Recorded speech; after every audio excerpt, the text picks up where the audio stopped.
Hello बेटा, आज हम अपनी class 10 chapter 10 light that is प्रकाश का एक नया टॉपिक शुरू करने वाले हैं। अभी तक हमने इसमें पढ़ा है बेटा रिफ्लेक्शन क्या होता है, मतलब हमने पढ़ा परावर्तन क्या होता है। और आज से हम जो शुरू करने वाले हैं वो है अपवर्तन मतलब रिफ्रैक्शन। देखो बेटा, रिफ्लेक्शन में हमने पढ़ा था कि जब किसी सरफेस से, जब किसी ओपेक सरफेस से, मतलब जब किसी अपारदर्शी वस्तु से लाइट की जो किरणें हैं, जो सूर्य की किरणें या प्रकाश की किरणें हैं, वो टकराती हैं, तो वो टकराकर उसी माध्यम में क्या हो जाती है, वापस चली जाती है और यहाँ पर एक 90 डिग्री का कोण बनाती है जिसको हम कहते हैं अभिलंब। ठीक है, और इन दोनों के मध्य एक एंगल बनता है आई और दूसरा बनता है बच्चे आर। और हमने देखा था कि परावर्तन का नियम ये कहता है कि एंगल आई बराबर एंगल आर होगा, पहली बात। दूसरी इंपॉर्टेंट बात कि जो आपके पास आपतित किरण है, कौन सी किरण है, आपतित किरण है, अपवर्तित किरण है, आपतित है और परावर्तित किरण है और अभिलंब, ये तीनों एक ही प्लेन में लाई करेंगे, मतलब ये अपने जो माध्यम है वो छोड़कर दूसरे माध्यम में नहीं जाएंगे। ये बात हमने की थी बेटा किसमें, परावर्तन में की थी। आज हम बात करने वाले हैं अपवर्तन की। अपवर्तन मतलब रिफ्रैक्शन। अपवर्तन को हम क्या कहते हैं बेटा, अपवर्तन को हम कहते हैं रिफ्रैक्शन। रिफ्रैक्शन क्या होता है बेटा, अपवर्तन होता है जब प्रकाश की किरणें किसी ट्रांसपेरेंट ऑब्जेक्ट पर पड़ती हैं, मतलब जब वो किसी ट्रांसपेरेंट, मतलब आर पार, जो ट्रांसपेरेंट वो होते हैं जो अपने अंदर से लाइट को आर पार जाने देते हैं, जब वो किसी ट्रांसपेरेंट ऑब्जेक्ट पर पड़ती है। जैसे ये माध्यम है बच्चे, ये माध्यम एक है, ये माध्यम क्या है हमारे पास, माध्यम दो है, और ये फिर से हमारे पास माध्यम एक है। यहाँ पर माध्यम एक किसका है बेटा, ये हवा का माध्यम है और ये कांच है। ये क्या है, कांच, ग्लास जिसको हम कहते हैं। ठीक है, हमारे पास ये ग्लास स्लैब दिए।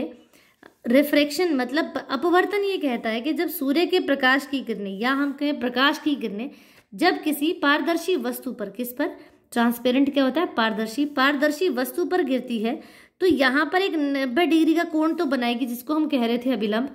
ठीक है, तो ये क्या करेगी बेटा, जब ये इस पारदर्शी वस्तु पर गिरती है तो सूर्य की किरणें क्या करती हैं, इसके अंदर घुस जाती हैं। क्या कर जाती है बेटा, इसके अंदर घुस जाती हैं। ठीक है, मतलब ये इसके अंदर से पास हो जाती है। अपवर्तन में देखो, परावर्तन में क्या था बेटा, टकराकर उसी माध्यम में आ गई थी। यहाँ पर वो अपना माध्यम बदलती हैं। क्या करती हैं, अपना माध्यम वो बदलती हैं। तो जब वो एक माध्यम से दूसरे माध्यम में एंटर करती हैं तो यहाँ पर कुछ बदलाव होते हैं। देखो बच्चे, यहाँ पर दो माध्यमों की बात हुई है। एक है माध्यम 1 जो हवा का माध्यम है, और दूसरा जो माध्यम है वो आपका माध्यम किसका लिया बेटा, हमने कांच का माध्यम लिया। देखो, जो हवा होती है उसका माध्यम ज्यादा सघन होता है। क्या होता है, जो हवा होती है उसका माध्यम कैसा होता है, वो विरल होता है। कैसा होता है बेटा, विरल होता है। और कांच का माध्यम कैसा होता है, ये माध्यम हमारे पास सघन होता है। कैसा होता है, सघन मतलब ज्यादा डेंसिटी वाला होता है। ठीक है, तो विरल और सघन माध्यम का मतलब होता है जिसके पार्टिकल्स दूर दूर होते हैं वो हमारे पास विरल माध्यम है, जिसके पार्टिकल्स पास पास होते हैं वो हमारे पास कैसा है बेटा, सघन माध्यम है। ठीक है, तो जब प्रकाश की किरणें किसमें, हवा के माध्यम से कांच के माध्यम में गई, मतलब जब वो विरल से सघन में गई, किसमें गई बेटा, जब वो विरल माध्यम से, कौन से माध्यम से, विरल माध्यम से वो सघन माध्यम में गई, तो प्रकाश की किरणें इस अभिलंब की तरफ झुक जाएंगी। क्या हो जाएंगी, ये जानी चाहिए थी ऐसे, देखो ये जानी चाहिए थी ऐसे, लेकिन जब ये विरल से सघन में आती है तो ये इस अभिलंब की तरफ झुक जाती हैं। क्या हो जाती हैं, झुक जाती है। इसका मतलब ये हुआ कि यहाँ पे जो आई बन रहा था, जो एंगल आई बन रहा था वो कभी आर के बराबर नहीं होगा, क्योंकि वो जाना चाहिए था ऐसे। ठीक है, लेकिन वो झुक गया। कब झुक गया, आपको ये बात याद रखनी है, जब प्रकाश की किरणें कहाँ से, विरल माध्यम से सघन माध्यम में जाती है तो प्रकाश की किरणें झुक जाती हैं। ठीक है, और जब अब यहाँ देखो फिर से यहाँ पर ये एंगल हमारे पास 90 डिग्री का कोण बन रहा है जिसको हम अभिलंब कहते हैं। और जब ये अब देखो ये सघन है और फिर से विरल माध्यम है, जब ये सघन से विरल माध्यम में जाती है तो ये क्या हो जाती है, अभिलंब से दूर चली जाती है। क्या चली जाती है बेटा, ये अभिलंब से दूर चली जाती है। तो आपको ये बात याद रखनी है कि किरणें जानी चाहिए थी ऐसी, लेकिन अगर ये किसकी, अभिलंब की तरफ झुक जाती हैं, मतलब ये नॉर्मल की तरफ बेंड हो जाती है, तो ये हमारा क्या होता है बेटा, रिफ्रैक्शन होता है। क्या होता है, रिफ्रैक्शन होता है। देखो दो चीजें हैं, जब प्रकाश की किरणें, जब लाइट किससे, जब रेज ऑफ लाइट विरल माध्यम से सघन माध्यम में गई, मतलब रेयर मीडियम से, विरल को हम क्या कहते हैं, ये है रेयर मीडियम। ठीक है, और ये सघन को हम कहते हैं डेंसर मीडियम। कैसा बच्चे, डेंसर मीडियम है। तो जब वो रेयर मीडियम से डेंसर में जाएगी तो it will bend towards the normal, मतलब वो नॉर्मल की तरफ झुक जाएगी। और जब वो डेंसर से वापस रेयर में जाएगी तो इट विल क्या करेगी बेटा, it will bend towards the normally away from the normal. ठीक है, दो चीजें हैं, या तो उसकी तरफ झुक जाएगी या उससे दूर चली जाएगी। तो जब वो उसकी तरफ बेंट हो रही है टुवर्ड्स द नॉर्मल, तो वो हमारे पास क्या है बेटा, विरल से जब वो सघन में जा रही है तब होगा। और जब सघन से, डेंसर मीडियम से रेयर मीडियम, मतलब सघन से वो विरल में जाएगी, तो वो क्या होगा, इससे दूर चली जाएगी। वो जाने चाहिए थी ऐसी, वो दूर चली गई। ठीक है, तो ये होता है रिफ्रैक्शन। क्या होता है, रिफ्रैक्शन। रिफ्रैक्शन में हमेशा क्या होता है, लाइट अपना माध्यम बदलती है, एक माध्यम से वो दूसरे माध्यम में प्रवेश कर जाती है। ठीक है, from one medium to another medium वो क्या करती है, अपना मीडियम चेंज करती है। तो यहाँ मीडियम था कौन, यहाँ मीडियम हवा का था बेटा, एयर का था। यहाँ मीडियम कांच मतलब ग्लास का था, और फिर से मीडियम हमारे पास एयर का था। तो जब वो एयर से किस में गई, कांच में गई, ग्लास में गई, तो वो इसकी तरफ झुक गई। ठीक है, और जब वो डेंसर से रेयर में गई तो वो क्या गई, इससे दूर चली गई। इसका मतलब ये हुआ बेटा कि हमारे पास जो लॉ था, जो हमारे पास रिफ्लेक्शन में लॉ था, एंगल आई बराबर एंगल आर, वो यहाँ पर वैलिड नहीं होगा। क्या नहीं होगा बेटा, वो यहाँ पर वैलिड नहीं होगा। तो हमारे पास अपवर्तन के दो नियम है। हमारे पास अपवर्तन के कितने नियम है बेटा, तो अपवर्तन के हेडिंग आएगी बेटा आपकी अपवर्तन के नियम। हमारे पास अपवर्तन के दो नियम है। पहली बात, पहला नियम ये कहता है आपतित किरण, अपवर्तित किरण तथा दोनों माध्यमों को पृथक करने वाले पृष्ठ के आयतन आपतन बिंदु पर अभिलंब सभी एक ही तल में रहेंगे। मतलब यहाँ पर क्या कह रहे हैं बेटा, आपको बात को ध्यान से सुनना है। पहला नियम जो अपवर्तन का हमारा पहला नियम है, वो ये कहता है कि आपतित किरण, कौन सी आपतित, कौन सी है, जो आने वाली है। आपतित किरण अपवर्तित मतलब जो एक माध्यम से दूसरे माध्यम में घुस गई, अपवर्तित किरण।